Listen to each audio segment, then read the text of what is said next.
Assalamu alaikum dear students. I hope you all will be fine. Today we will continue our chapter Alice and the Pigeon. So let's start. But only for a moment or two did Alice look upon this beautiful picture. For a slight moment drew her eyes to the corner of the windowsill on the outside. There sat a pigeon, close against the window pane, with its head drawn and almost among the feathers, and its body was shivering with cold.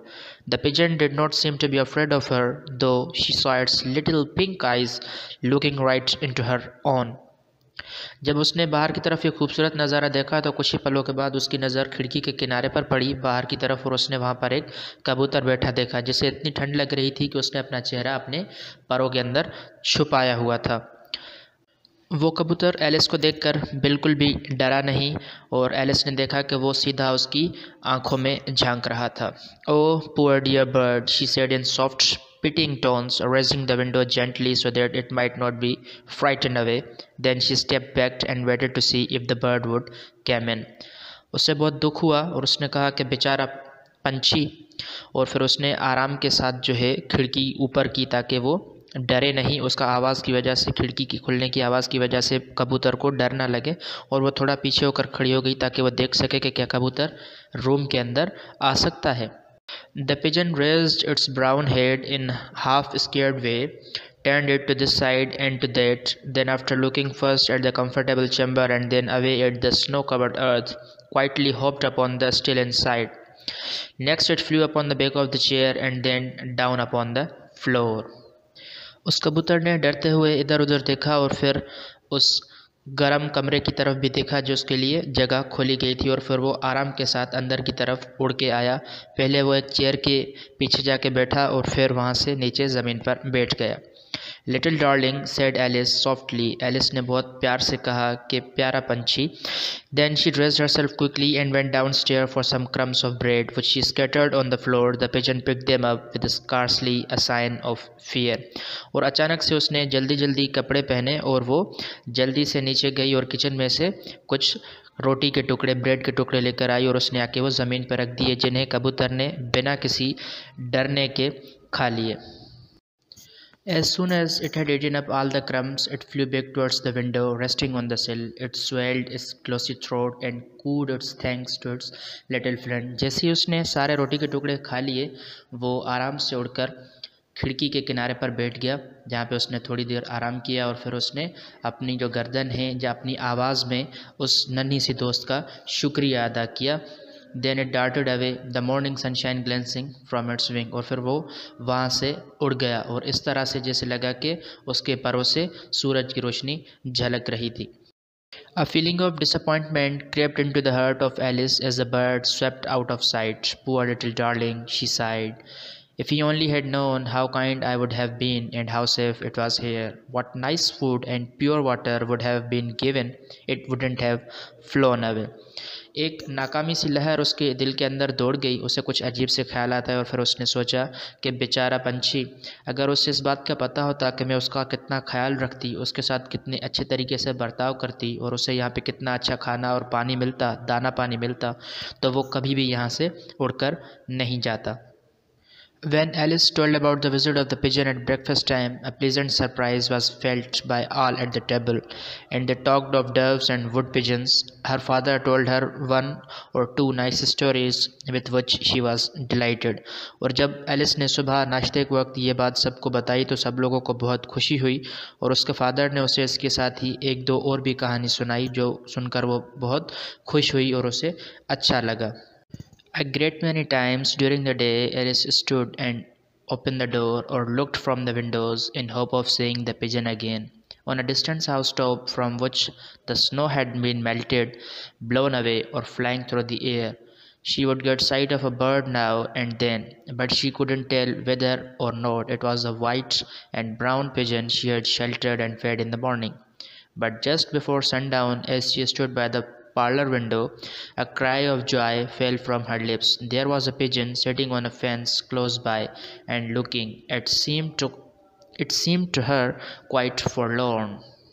अब Alice सारा दिन खिड़की से या फिर दरवाज़ा खोल के उसी पिजन को देखना चाहती थी, लेकिन उसे वो नहीं देखा।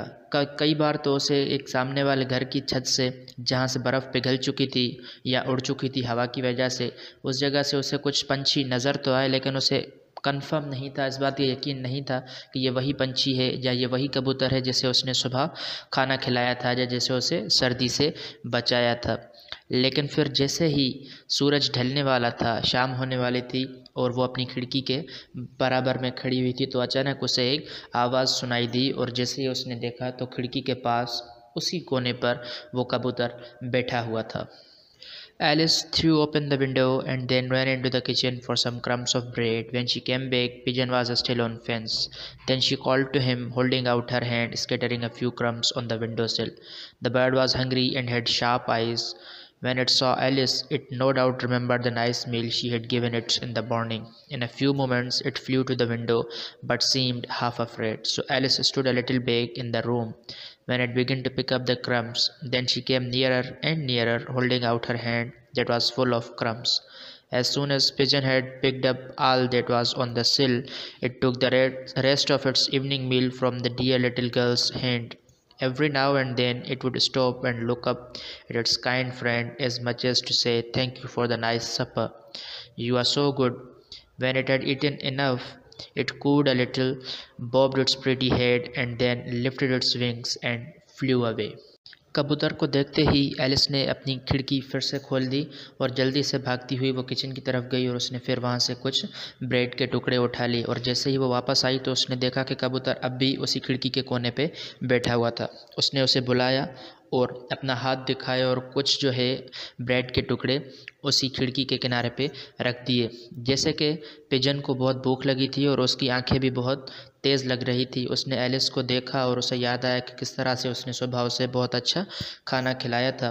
और कुछ ही देर के बाद वो उड़कर उसी विंडो के कोने पे बैठ गया, खिड़की के कोने पे बैठ गया जहाँ पे ब्रेड के टुकड़े पड़े हुए थे। उसे थोड़ा सा डर लग रहा था, इसलिए एलिस जो है पहले थोड़ा दूर होकर खड़ी हो गई और जैसे ही उसने खाना शुरू किया वो आराम आराम के साथ उसके नज़दीक से नज़दीक होती गई और उसने अपना हाथ उसकी तरफ बढ़ाया जिसमें रोटी के या ब्रेड के और भी टुकड़े थे।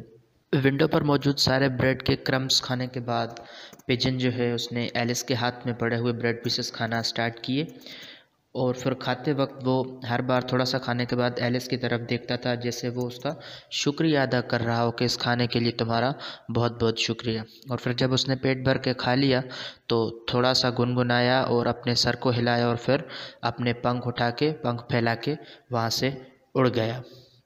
It did not come back. At first, Alice was disappointed, but this soon wore off and only a feeling of pleasure remained. उसके बाद वो पिजन कभी वापस नहीं आया और एलिस को पहले तो बहुत दुख हुआ, लेकिन आहिस्ता आहिस्ता वो ख़त्म हो गया और उसे एक खुशी, एक अच्छा काम याद रहा जो उसने एक पिजन की मदद की थी। I would like so much to see it and feed it, she said, but I know it's better off and happier at its own home, with a nice place to sleep in and plenty to eat, than sitting on a windowsill all night in a snowstorm.